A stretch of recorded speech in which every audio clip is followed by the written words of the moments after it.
this is an iHeart podcast. Guaranteed human. With no fees or minimums on checking accounts, it's no wonder that Capital One Bank Guy is so passionate about banking with Capital One. If he were here, he wouldn't just tell you about no fees or minimums. He'd also tell you about how Capital One cafes are open 7 days a week to assist with your banking needs. Yep, even on weekends. It's pretty much all he talks about, in a good way. What's in your wallet? Terms apply. See CapitalOne.com/bankguy. Capital One N.A., member FDIC. All cat parents understand the feeling of being totally ignored by your cat and often thinking, does my cat even love me? There's only one solution to solve that, Sheba. Feed your cat Sheba and go from feeling ignored to truly adored in 12 days guaranteed or your money back. Sheba has a menu of products, appetizers, entrees, treats, and even a kittens menu. So Sheba has a product for even the pickiest eater, like Sheba Puree made with bone broth, a smooth and creamy texture that cats love, or Sheba Grilled, protein-rich formula made with real chicken and seafood. To learn more, check out Sheba.com.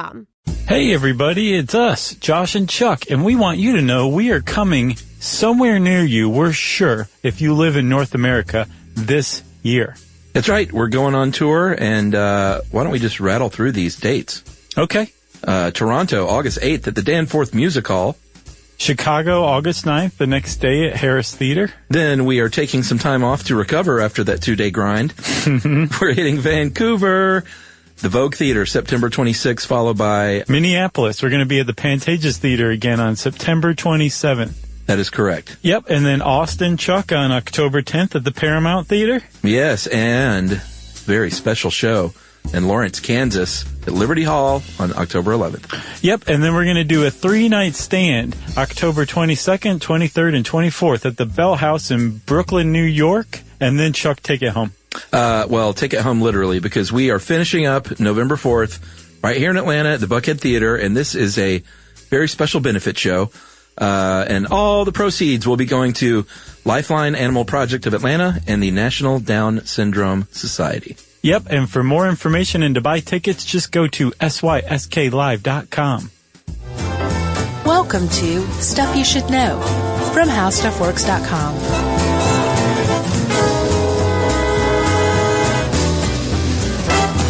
Hey, and welcome to the podcast.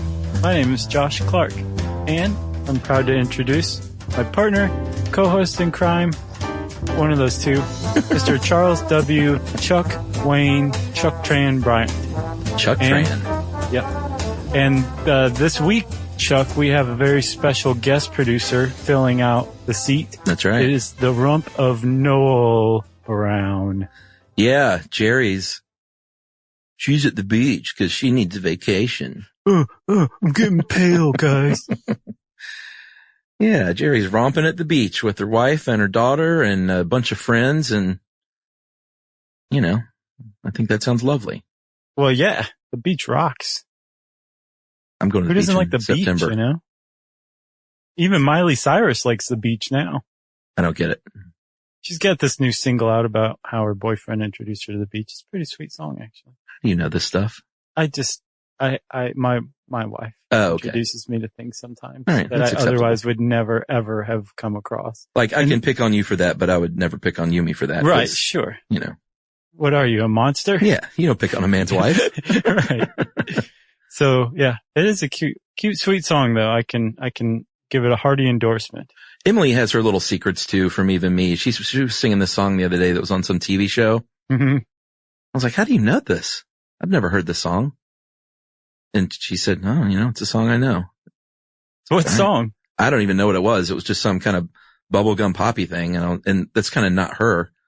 But you never know, you know? Yeah. She might have learned it from her boyfriend. Sure. Todd.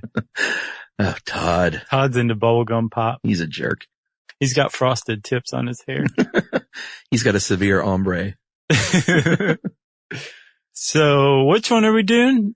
We're going to do standardized patients. And, right. It's funny. The thought occurred to me to go through this entire episode without mentioning Seinfeld at all, just to make people really angry. Man, we would have gotten so many emails though. But that's kind of like, you can't not mention the very famous Seinfeld episode where Kramer and, who was the other guy? Mickey? Oh yeah, I forgot Mickey was one too. Was that his name? Yeah, his friend who was a little person. Yeah, and they were, I think Mickey got him into it, and they were, and I didn't even know they were called standardized patients. I doubt if they said that on the episode. Right. I don't remember what they called them. Surely they called them something. Well, they have a few names: simulated patients, standardized patients, care actors. Well, some of those are different. They're generally under the umbrella of, say, like a simulated or simulated patient. Yeah. But there's little nuances there that make the whole thing revoltingly fascinating. Programmed patients, isn't that what the first guy called it? Yeah, man. If that's not like a brain doctor's name for it, then I don't know what it is. Well, should we start there? Yeah, let's go back to that guy, a doctor named Howard Barrow. He worked out at USC, go Trojans, and he was teaching back in the early 60s, late 50s, I believe. And apparently at the time, Chuck, they would just teach you everything and then say, okay, you've graduated, you're done, goodbye, go practice medicine. Good luck with a live human. Exactly. You've never encountered one throughout your entire training, but you are a doctor now, so yeah. we wash our hands of you, right? And so this guy was teaching neurology and realized, like, I think he had a friend who had come to start like observing his graduates in a clinical setting. But like after they graduated and were practicing doctors, and we were like, whoa, you guys are doing this all wrong. Yeah. Who taught you this? And they're like, you did. And, he's like, all right, well, we got to do something different. So that doctor figured out that he could sit down and go through, basically observe a doctor doing, an entire patient history and exam and everything. Yeah. But each one took like 2 to 3 hours. And they're like, there's got to be a better way to do this. Sure. So Barrows was, it was his idea and his idea alone, right? From what I understand, I came across another doctor, a woman, a pediatrician, a woman named, Paula Stillman, who came up with this idea also seemingly independently in the early 70s. Cause it didn't catch on big time in the 80s. So I think she and Barrow are kind of like the earliest practitioners of this thing. Well, it wasn't a big hit at first. Like people kind of made fun of them. I know in this one article you found, there were newspaper articles, one in the LA Herald Examiner that had a headline that said Hollywood invades USC medical school. Right. And in the San Francisco Chronicle of all places, they said scantily clad models were making life a little more interesting for the USC medical students. Right. Which is really, I mean, I guess it's a sign of the times, but really kind of a crappy way to, they made it sound like it was some titillating sexual thing. Right. Cause, they had these people that are really doing what I learned was a super valuable service. Well, yeah, for sure. I think they were just trying to sex it up for the paper. You know what I mean? Yeah, of course. For their reading audience. Cause they were like, Zodiac Killer coming soon. What's that? Stay tuned. But he wasn't around yet, so they had to do something. So they were just trying to take something that was actually, a valuable service and pretty straightforward and, again, sex it up a little bit. Yeah. But it actually, it kept it from catching on for a while, at least at first. It wasn't until, I think, the mid-80s that Barrow was able to, like, get it to start to become adopted throughout the medical universe in the United States, at least. Yeah. And you know what? We've done that thing again. Yeah, I know. Where we haven't said what it is yet. No. You had to have seen Seinfeld and know how to read between the lines of our conversation. Yeah. So a simulated patient or a standardized patient is, sometimes they're an actor. Sometimes they have no acting experience. Mm-hmm. Sometimes, and we'll get to who these people are, but they're generally people looking to make a buck who fit the profile and, of being a fake patient to a medical student so they can get a real practical human to human experience in medical school.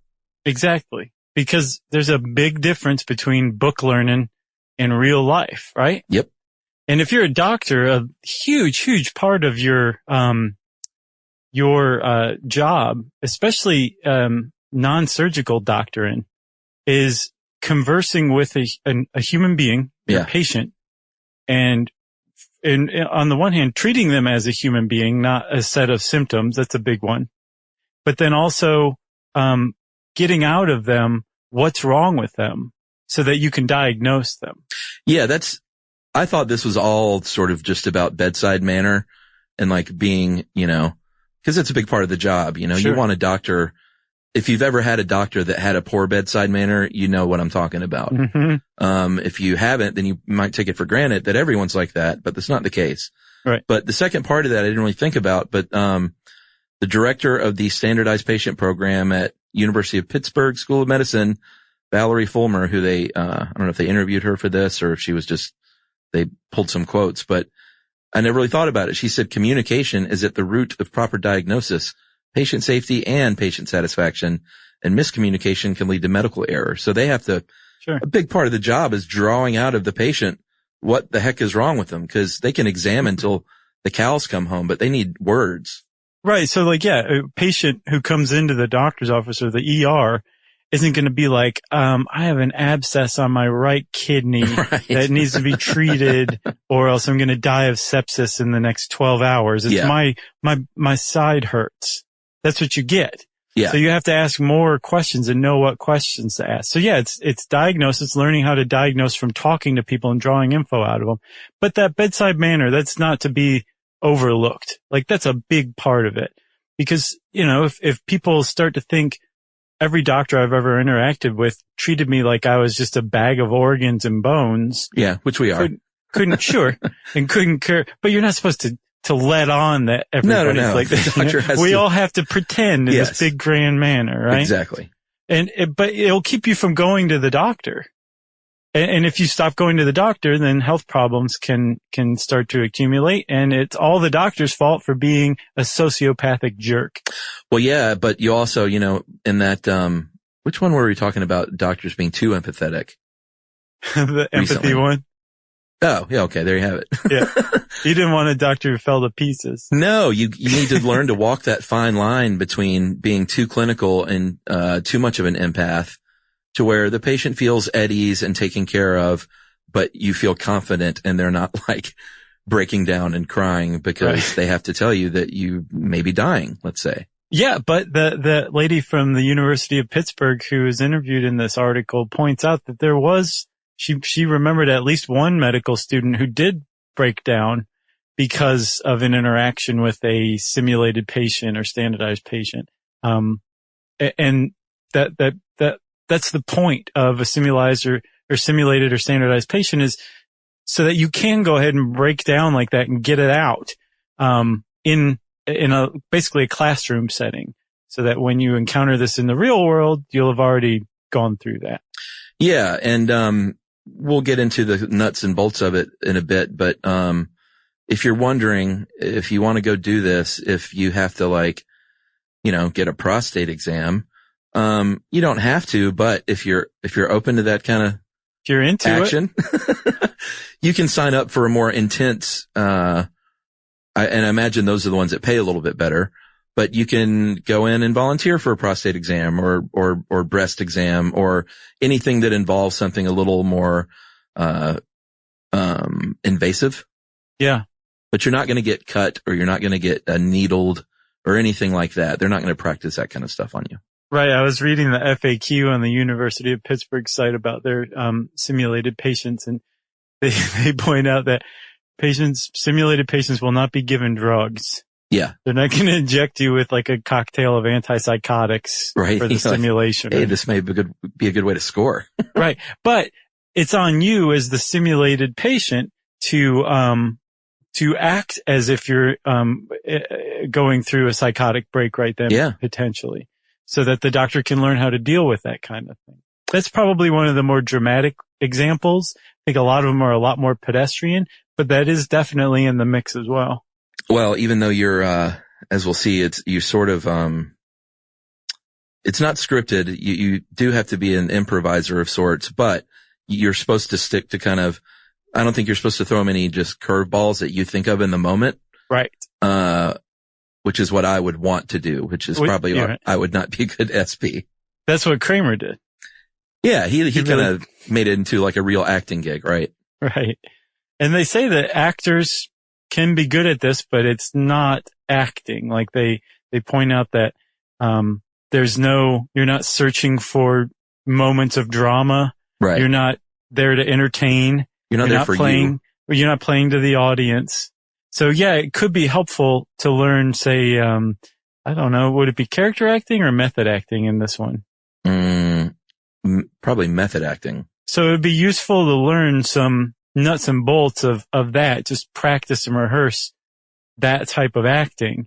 But you're not gonna go get your big break or something doing this. That's not the point of it. No, I think I would, I would try and fart a lot or something.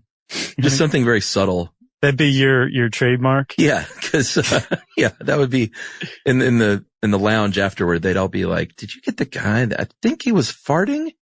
Right. Was that on purpose or? That'd be your standardized patient card. It'd say, Charles W. Chuck Bryant, ask about my trademark. Farts on command. All right. That was dumb. So we should take a break. Yeah. So I can get it together. Okay.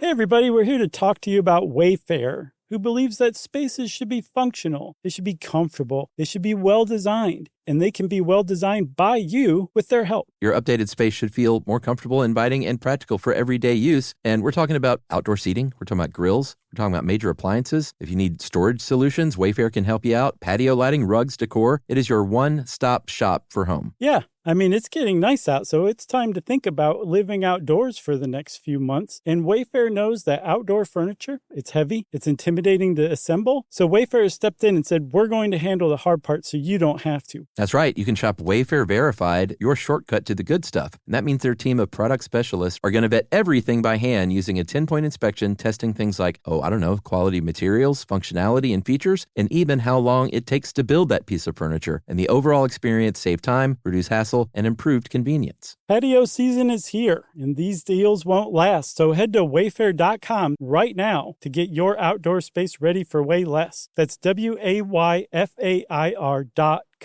Wayfair, every style, every home. All cat parents understand the feeling of being ignored by your cat and often asking yourself, does my cat even love me? And there is only one solution to solve that, Sheba. Feed your cat Sheba and go from feeling ignored to truly adored in 12 days guaranteed or your money back. Sheba has a menu of products, appetizers, entrees, treats, and even a kitten's menu. So Sheba has a product for even the pickiest eater, like the Sheba Puree, which is made with bone broth. It's a protein-rich, lickable treat with chef-inspired flavors. It has a smooth and creamy texture that cats love. Plus, it supports a strong bond between pet parents and their cats with a hand-fed cat treat. It also contains no corn, wheat, soy, or artificial flavors. So instead of feeling ignored, you're suddenly the center of their world. It's basically a fast pass to favorite human status. Next time you're wondering if your cat loves you, grab Sheba Puree or explore their entire range of textures and flavors at your local retailer. To learn more, check out Sheba.com.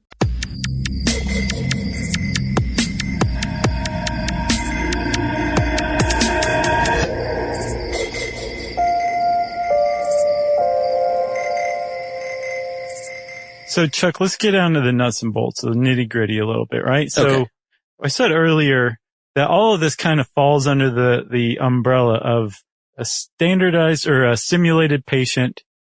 And then underneath that umbrella, which we've kind of been using interchangeably, but really shouldn't, is the standardized patient is largely what we're talking about. And then I think synonymous with the standardized patient and is the programmed patient, that first term that George Barrow used for it, right? Right. And the reason that it's called standardized or programmed is because it's like you said, there isn't a script, like you don't memorize a script and the doctor says this and then you say that. But you do have you are given a specific set of criteria, and it can be really detailed as well. And you're expected to stick to that role, that character. You take on a character and your character is sick. Your character has a backstory. There's certain things that your character is capable of doing and incapable of doing because of the medical condition, maybe because of a prior medical history. And then you go in there and you remain in this character and you do it virtually the same way, as close to the same as possible for student doctor after student doctor after student doctor. Yeah. Usually up to about 10 in a day. And each student doctor is supposed to get the same experience from you. Yeah. And the reason why they want it that standardized is because they're being graded on this. They're being tested on this. It's the closest thing to scientifically reproducible that something as objective as bedside manner could be made into. That's the point of standardized patients specifically. Yeah. And you've, the case that you've gotten is either, something that's just made up, like, hey, we need somebody that has maybe a ruptured appendix or whatever. That's kind of a run of the meal, meal? Run of the breakfast. Run of the mill situation. But sometimes it's an actual case, like a real case, that they base it on. Like someone has actually experienced this. It's been recorded. Right. And they have this case study and they want the doctor to go through this very specific thing. And in that case, they want to really replicate that right down to like the age, gender, and ethnicity of that actual patient that had that actual case to begin with. Right, exactly. I think George Barrow, the guy who came up with this in the 60s, he based his first standardized patient on an actual case that he handled because he knew exactly how it presented, exactly what the medical history was. So, and it was something that he felt could be reproduced pretty easily again and again. And there's this really interesting essay that was run in The Believer, but I think it made it into a collection in the writer's book by a writer named Leslie Jameson.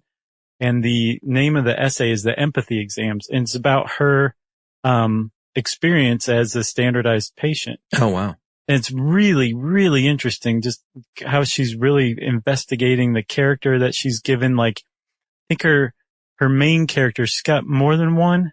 But her main one, or the one that she seems most attached to, her brother like drowned. Oh, wow. After tailgating at a football game and then jumping into a river, and he drowned years back. And, she's like still grieving over the loss of her brother, and it's led to seizures, but she doesn't, even she, the character, doesn't know that these seizures are basically coming out of grief. Right. So it's for the doctors to suss out. And that's just one of at least a couple standardized patients that she's played, but it's really interesting. It's a great essay. Well, yeah, in the in this article that you dug up, it said that there are a lot of reasons someone might want to do this, but one of them can certainly be that they had like a family member that died of a certain disease or maybe was misdiagnosed even.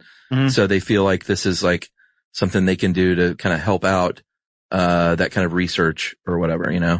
Right. I ran across, though, that one of the pitfalls of standardized patients is that the people who do it, they can have a hidden agenda sometimes. And It may be as benign as, yep, my brother was misdiagnosed. I want to make sure that doesn't happen to anybody else. Or it can be I ran across in this comment section on a biomedical blog about some doctor said that while he was in training, he came across a standardized patient who was sure to list all of the herbal medications that she was taking right then. And then she later said that it was because she wanted to make sure that these medical students were made aware of alternative medicine as well. Yeah. So she had like a specific hidden agenda that she wanted to get across to these med students without going to the trouble of going to med school herself and becoming a doctor teacher. Oh, wow. It just kind of came in under the radar, basically. And apparently they try to root people like that out because It's not the point of the whole thing, but it's kind of funny how they slip in there sometimes. Yeah. And, you know, you're in character, unless you're doing, and we'll talk about this later, but that one thing that you found and sent me, that seemed like a little bit of a different process where they might have a really specific goal in mind. Right. Where you kind of do almost like play acting back and forth with the student doctor. But generally, they're trying to diagnose you. So you walk in the room and you're in character. So if you've got kidney pain or a bad back or a limp or whatever, then you don't walk in and say, all right, let's get started. And then go, oh, like they try to make it as real as possible. You walk in there in character with, you know, holding your side or whatever your ailment is. Right. You don't run your face over or your hand over your face and go from smiling to like frowning to get in character. No, you don't do that. No. And apparently I've seen that if a standardized patient's really good, they'll be basically indistinguishable from some of the patients that the doctor will eventually run into in their clinical practice, right? Yeah. I mean, it's tough, man, because you have to, I mean, if you're not an actor, you might have a talent you didn't know you had if you're good at this, because you have to memorize and internalize and study all this stuff, because you have to be just as real as someone who is experiencing something. And like, that's the best, like, you would be the best actor if you literally become that person that you're playing. And that's kind of what you have to do for this. Right. You know what I'm saying? Yeah. Like, these people, if they aren't actors, they might want to look into it. Sure. If they're good at it. Yeah. So let's talk about that. So being an actor is not a prerequisite for this, right? No. But you could be an actor and be good at it. You could be an actor and become very quickly frustrated by the whole thing, because it's not acting necessarily. It's a very specific type of acting, right? Yeah. It's literally medical acting. But just that's not enough. You need to apparently be ceaselessly upbeat, endlessly upbeat. And the reason why is because you're going through this thing, say up to 10 times in a row. And these things last, from what I saw, about 45 minutes. Oh, sure. Right? So you're doing this for 45 minutes. Well, plus they make you wait a half an hour to an hour in the waiting room beforehand. Right, exactly. Filling out forms. Yeah, because you got to get angry before you go in there. Some guy's like coughing a lung up next to you, and it's like, oh, I'm not contagious. It drives me crazy when people are like, I'm not contagious. It's like, you don't know. You have no idea whether you're contagious or not. Right. But so you have to do this maybe 10 times in a row. It's about 45 minutes per, from what I saw. And that 10th one needs to be as great a performance as that first one, because those are 2 different medical students. There's 10 different medical students seeing you, and each one needs to get your best, because as far as they're concerned, this is their training. They're not looking at your day, like, oh, I'm 1 of 10. This is my big test or my big training. Yeah. So you need to give each one your all. Sure. And in that sense, you have to have a lot of energy, a lot of spunk, yeah, a lot of positivity. And then you also have to be very comfortable dealing with medical professionals, which is not necessarily always the easiest bunch to deal with, from what I understand. Well, no, I mean, if you have a phobia of doctors, then this is not the gig for you. Sure. And I think if you are easily crushed by pushy, arrogant people, it might not be the best gig for you either. Why is that? Well, doctors can be tad arrogant sometimes. Oh. I mean, we all saw Malice. I don't think I saw that. Yeah, you did. When Alec Baldwin is like, do I have a God complex? I don't have a God complex. I am God. Oh, I just thought that was Alec Baldwin, like on the street. Right. It probably was. He tweeted it, right? No, I never did see that, actually. I remember the movie, though. Yeah, it was a good 80s movie. Yeah. Late 80s movie. But yeah, so you can't just be like a wilting flower when a med student gets all mad or pushy or whatever. And you also have to be the type who could conceivably take charge and take control if a med student is doing that, and kind of maybe guide them back a little bit toward where they should be, or at the very least being willing to give them feedback to their face about how they just royally screwed this whole thing up because they're over aggressive or because they were under assertive. Who knows? I think you run into all of that stuff, and you have to be prepared to do this. So that brings up another point too. You have to have a really good memory. Oh yeah. Because depending on who you ask, a lot of the simulated patients will also be required to give feedback. Yeah. Some of them, I got the impression, have something to do with like the scoring or grading process as well. Probably. So you have to be in character. So you have to have your character's history, symptoms, everything memorized. You have to stay in character. You have to respond to the doctor's questioning. And then you have to be paying attention to all the stuff the doctor should be asking, all the stuff the doctor is failing to ask, and the doctor's just behavior in general, so that you can give accurate feedback afterward. And then you have to do it 10 times in a row in a day. Yeah, and this serves a very specific need beyond the obvious that well, there's a few things, and they're all somewhat obvious, but it bears going over. Inexperience of medical students You don't want them practicing on a real sick person because if they mess up, that's not good. Right. So having almost like a live, Recessa Annie on your hands is good. I had a live Recessa Annie. My mom used to bring those home. She used to teach CPR. What would you do with them? I tried to teach and then I learned to kiss. I knew something weird went on.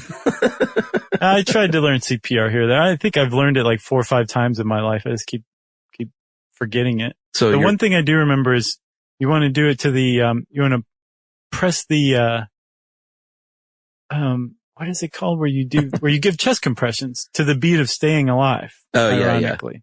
And then apparently, you don't give breathing aid. Like you don't pinch their nose and breathe into their mouth for a couple of reasons. One, you're exhaling carbon dioxide directly into their lungs, so that's stupid. And then 2, they don't really have a way to expel it. So now they apparently, from what I understand, they just recommend chest compressions until paramedics arrive. Is that the latest accurate?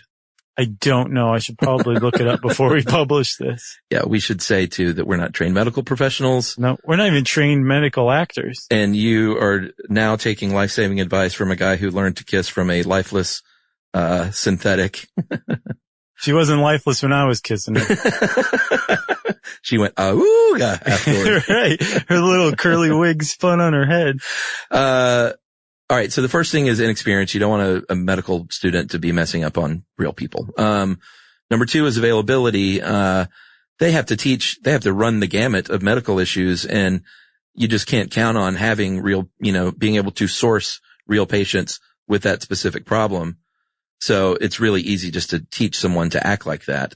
Mm-hmm. And finally, a real patient, isn't supposed to provide constructive feedback for their doctor. I suppose they could. Yeah, even if they could, though, they're not necessarily, like, they're going to be like, again, my kidney's abscessed. I'm in a lot of pain. I don't really care about your medical career. Just fix me. Yeah, you call scene at the end of this thing, and then they go, all right, now like you said, let's talk about it. I'm really not in pain, so I'm fine to have this conversation. Sure. Whereas a patient would be like, I got to go urinate blood real quick. I'll be right back. Then I'll give you feedback, doctor. Correct. So that's standardized patients, right? Yes. But there's plenty of other kinds. Let's take a break and then we'll come back and talk about those, okay?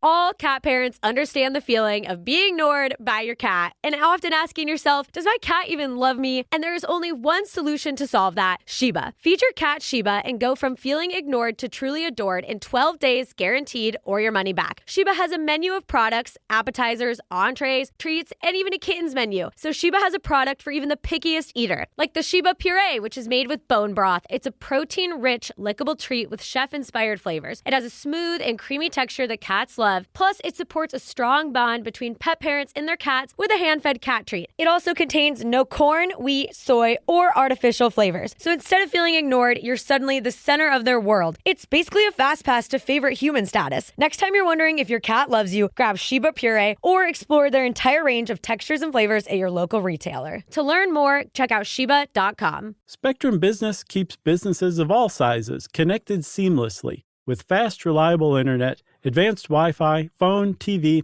and mobile services. That's right. And Spectrum Business offers 100% U.S.-based customer support 24/7 to help you stay up and running. And they offer tailored connectivity solutions with packages built for your business budget. Yeah, so it's no wonder millions of business owners rely on Spectrum Business to keep them connected. Visit spectrum.com/business to learn more.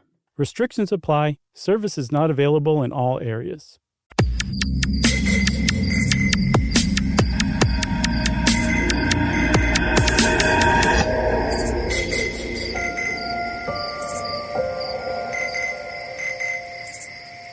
One thing before we move on to that, I don't think we mentioned yet, is that speaking of Recessa Annie, they have these really expensive surgical dummies now. They call them robots, and this is how surgeons practice now. $75,000 to $100,000, and I looked them up. These things are amazing and lifelike. They breathe and have pulses, and some of them bleed. They know how to love. Some of them give birth. Simulated birth, obviously. Yeah, sure. But I kind of did wonder, like, how do surgeons even practice these days? I know they probably cut on cadavers in med school, but that you can only get so far. Well, we've come a long way from the days where med students were forced to rob graves. Yeah.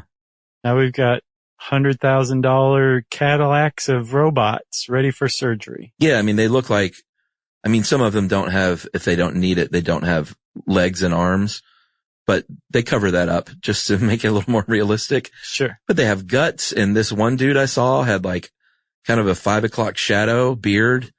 It was creepy and awesome that they have this stuff that's so lifelike. Oh man. So I was on Twitter the other day. Shout out Twitter. And Atlas Obscura had this, tweet where they had a picture of this. It was a decapitated serial killer whose head was pickled in a jar from, I think, a teaching hospital in, I believe, Portugal, possibly Spain. I think it was Portugal. It's Portugal's like first serial killer. And, they had his head pickled, and it was from 1840 when he was executed. Wow. And man, it looks like he was from the 70s maybe. Like, it's just so, lifelike still. Yeah. Just completely undegraded and just creepy. And his eyes are wide open, just kind of like his mouth's a little slack, but he looks like he could be thinking about something rather than being headless. Well, that's where the old phrase comes from. A pickled head never loses its looks. Right. There's a t-shirt. All right. So if you're a recruiter, let's say at the University of Pittsburgh, and you're trying to find these people and source them, you're going to be very picky, because it's a big deal. It's not like a fly-by-night job. Like, this is something that medical students take very seriously. You have to be intuitive. Like you said, you had to weed through people that you might think have some other sort of weird motive. Mm-hmm. But you're going to have to weed through a lot of people, because, this is also the kind of thing where you can make $20 to $40 an hour. So, you also want to, obviously people want to get paid, but their motives have to be more than just money, I think. Well, yeah. It's tricky too, because you expect, a high caliber of commitment and skill from your teachers or your special, standardized patients, right? Yeah. And they're very highly trained, and there's a lot of ongoing education that happens. But at the same time, yeah, you're paid handsomely if you look at it per hour. But if you look at it over the course of a month even, you're probably not even going to be able to make rent off of this. No, it's a part-time gig, if that. Yeah. But, you have to be a good listener, as well as all the things we mentioned, like memorization and be a decent actor. Mm-hmm. You have to be able to take direction well. You have to be flexible.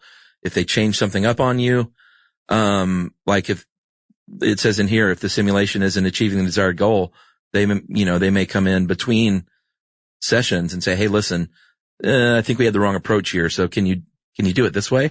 Right. Act better. I think that was Christopher Walken said. Right. That was the only direction there was, really. Do it better. Yeah. What? I love that guy. Yeah. Don't we all? So, and it's probably something you get into if you have a desire to help people, if you just have a zeal for interesting jobs, Yeah. Maybe if you have an interest in medicine or psychology or being an educator, like you are an educator in some ways. And in fact, I think some of them call them, educators, like medical educators. Yeah. There's a, national group called the Association of Standardized Patient Educators. Yeah. And I think they have ongoing, education and core curriculum, and, it's pretty interesting to see just how much training you can get in this. And yeah. I imagine if you're really good and really highly trained, you're not going to be some part-time, adjunct employee of a local medical school. You could conceivably go around the country or possibly the world, especially if you have a specialty. Sure. You know? One of the downsides of this is that, and this is kind of a shame, but there is no like controlled randomized trial that can actually prove the effectiveness.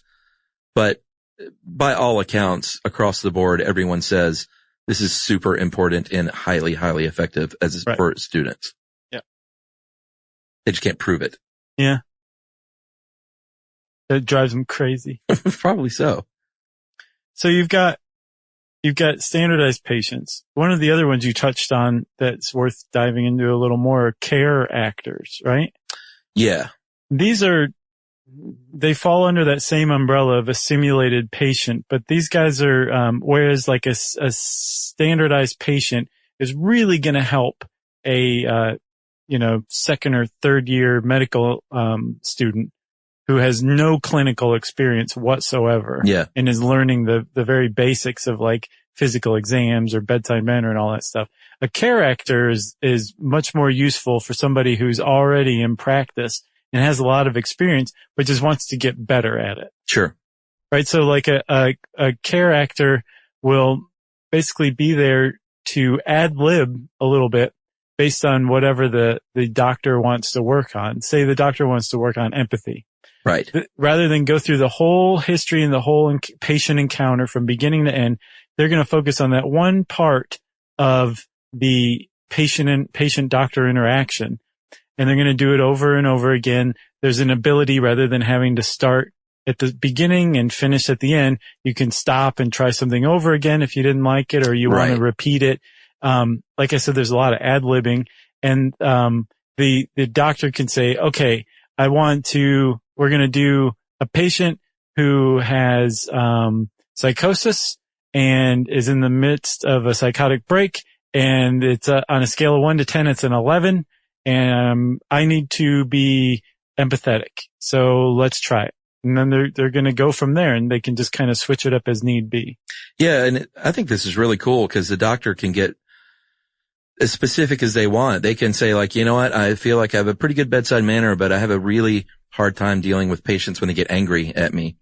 So they'll say, all right, let's dial up an exercise. Yeah. They're like, oh, you want some anger? Yeah, exactly. You asked for it. And they'll bring someone in there. Or like you said, if someone was, if a doctor was like, hey, I do pretty well, even with, patients who have, like a psychotic episode, but maybe not right in the middle of a psychotic episode. I've had some real trouble there. So they come in there and like you said, this is different. They're not surprised on what they're going to get. This is just a very specific training method. Yeah. Or the doctor's like, I'm fine with kids unless they turn their eyelids inside out. And then I just completely lose it. So did you ever do that? No, I wasn't one of those either. I can roll my tongue perfectly and wiggle my ears. Yeah, I can do those things too. I can't turn my tongue into like a clover or a club though. You know that? Kids who could do that? Yeah, I can do that. I can't do that. I didn't know you could do that. Yeah. Nice. I haven't pulled that one out in a while though. No, you got to. But the eyelids thing, that's just, there's no reason you do that unless you're trying to impress Resuscit Annie. You're not going anywhere in life if you're going up to the girls in class with your eyelids turned inside out. Man. There's no way to woo a girl. No. Young guys, young boys, if you're listening to this, don't do that. You know what you do? Be nice to girls and listen to them and trust me on that. I'm still learning that one. Right. Not the nice aren't we part. all? As we grow. No, I'm always nice, but I could always work on the listening. Sure, man. Boy, that got oddly personal. That was good advice, Chuck. Hey, thanks. Nice of you. You know, if you start a 5th or 6th grade boy out on the right track like that, yeah, they're going to be good humans. I feel like girls are inherently good. Sure. You don't see girls running around with their eyelids turned inside out. Never. Not even Wonder Woman would do that. That's true. What else? So you got standardized patients, care actors, and then there's, I ran across another one called unannounced standardized patients. I'm not kidding. They're basically, you know what a secret shopper is? Yes. They are highly trained, standardized patients who are secret shoppers at hospitals and doctors' offices and stuff like that to go in from beginning to end to rate the experience from the patient's eyes. Yeah, that's scary. Yeah, but it's cool though that any hospital would do this because, it shows a bit of a dedication to customer service. Right? Yeah, for sure. Which I think that people forget that, when you go in for medical care, you're the customer. You should be treated well. Like we demand to be treated well from cable providers, from car dealers, from grocery stores, from everybody. But we just go into a hospital like complete supplicants, like, please don't murder me. Yeah. And if you demand to be treated like a good customer, then they do kill you. It's a conundrum. They're like, oh, I guess somebody shouldn't have mouthed off. And then the pillow goes over the face. You sent that one cool article, of the doctor, what did he call himself? The Muda? The guy who basically has recruited medical professionals that are not actors, but Well, they're medical actors. That dude wasn't even a doctor. He was just I thought he was a doctor. No, he was a freelance, like teaching actor, or teaching patient, right? And he got really good at it. And he specialized, in male urogenital exams, right? So prostate exam, testicular exam. And this guy would travel the country, doing this. And he set up shop actually in Atlanta, a company called, Clinical Skills USA, right? Yeah. And recruited other people. And these people they just go around the country allowing medical students to give them rectal exams, breast exams, vaginal exams, cervical exams, so that these students can practice on a live person. But more than just a live person, because in this article is by, Elizabeth Coles and I think Vocative. Yeah. Called These Medical Models Use Their Own Bodies as Teaching Tools. It's really great. But she makes mention that apparently medical schools to train, med students on gynecological exams back in the day, they would hire prostitutes. Did not know that. I didn't know that either. I thought these people though had medical background because they're training them as well, aren't they? Yes. Like, so these, little to the left, little to the right. Right. There it is. Yes. So these people are trained in the exam. They're not medical professionals. One that they interview is a real estate agent an insurance agent. One guy's retired from that GM plant, which I suspect probably the one in Doraville. Yeah.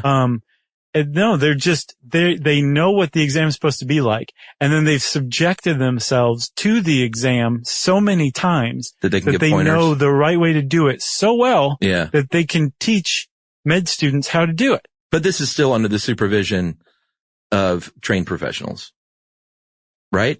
I have the impression that like the med school teacher who brings these people in says, listen to what this person has to say.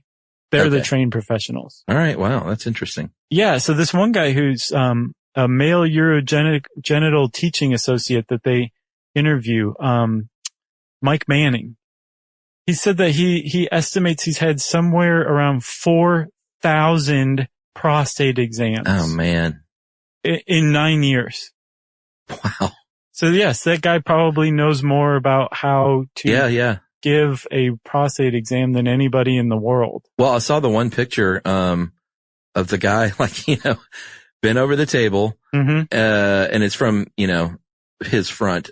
And then the student doctor behind him, and he's kind of looking back like, that's it. That's correct. Yeah. I think that was the guy. I think that was Mike Manning or Mark Manning. Yeah. Isn't it interesting? Yeah. I mean, I don't want to call it weird, but what a fascinating thing to have a knack for and not mind and just be like, 4,000 times. Let's do it. Yeah. It's pretty interesting that these, the people who all work for him too, are They've kind of become a bit of a family. I know, I love that. They like go to bars and go to dinner and hang out. Yeah, they do. One of them is, she would be considered a gynecological teaching associate, a GTA rather than a MUTA. Yeah. Her name is Katie Patterson, but like she travels the country teaching med students how to correctly insert a speculum. Yeah. I mean, like these people are literally donating their body to science, but while they're still alive. Yeah. I mean, it's amazing. And yeah, they're getting paid, but I mean, they're not getting paid enormous amounts of money. They're getting paid something between $35 and $50 per student per day. So say you have 10 students, you make $500 in a day. It's not bad at all. Sure. But you're only working 30 days out of the year, maybe 50. Yeah. Doesn't add up to much. So clearly these people are driven by a much more, benevolent thing than money. Bless their hearts. Yeah. You know? Yeah. You got anything else? I got nothing else.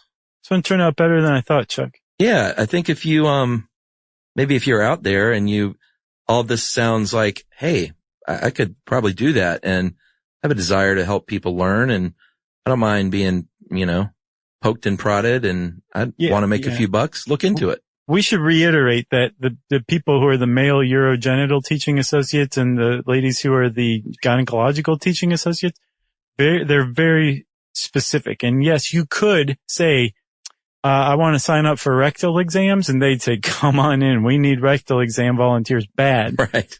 But, just becoming a simulated patient of some sort, you could say, I never want to do rectal exams. Yeah, I just want to do, bedside man or something like that. And they would probably just stick to that, Yeah. They're not going to force you to ever do anything that you're not comfortable with. No. And again, regretfully, they don't give you any drugs. But if you do want that kind of thing, yeah, if you are interested, check out your local med school. They probably have some sort of program. Or again, go to the Association of Standardized Patient Educators. Pretty neat. Yeah, and if you're an actor, beats waiting tables. Yeah. And in the meantime, you can type standardized patients into the search bar at howstuffworks.com. And since I said search bar, it's time for listener mail. I'm going to call this South African Canadian. All right. Does that pique your interest? Yeah, I'll bet I know what this one's about.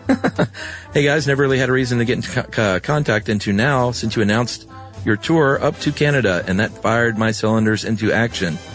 I've listened to you guys for a couple of years, probably from early 2015. 215's been listening forever. I was then living in South Africa. At 19, fresh out of high school, I made the daring decision to leave my family and friends, try and make something of myself.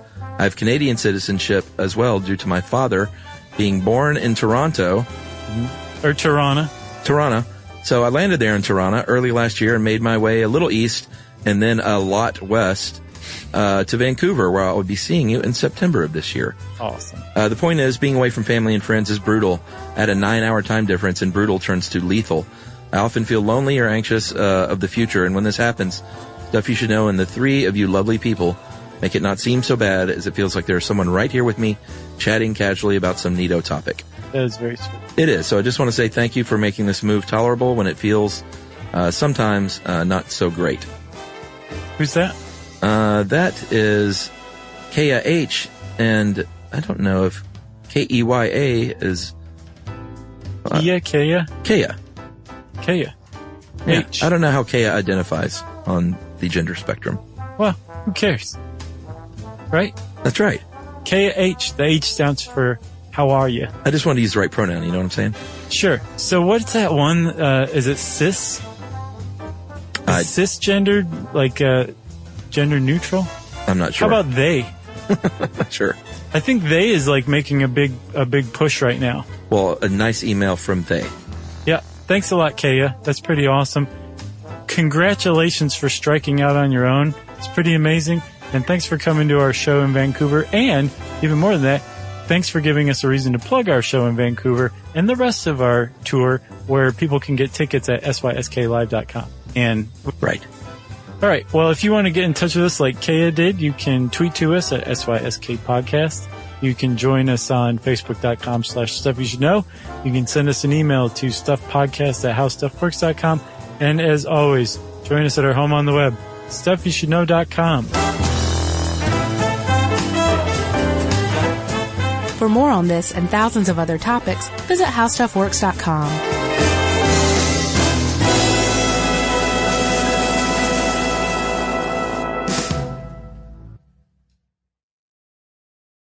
You know, you could be adored by everyone and still completely ignored by your cat. Trust me, I know. But if you feed your cat Sheba, you can go from being ignored to truly adored in 12 days guaranteed or your money back. Sheba has a full menu of products, appetizers, entrees, treats, even a kitten's menu. It's so cute, so Sheba has a product for even the pickiest eater. Like Sheba Puree, it's made with bone broth, their chef-inspired flavors. It's got a smooth and creamy texture that cats love and contains no corn, wheat, soy, or artificial flavors. It's food that your cat's gonna love. To learn more, check out Sheba.com. That's SHEBA.com.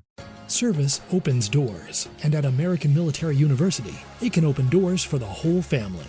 If you have a loved one who served in the military, you may qualify for reduced tuition. AMU offers flexible online programs designed to fit your schedule, so you can keep moving forward wherever life takes you.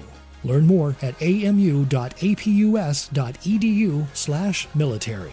Open doors to the future for you and your family with the help of American Military University. This is an iHeart podcast. Guaranteed Human.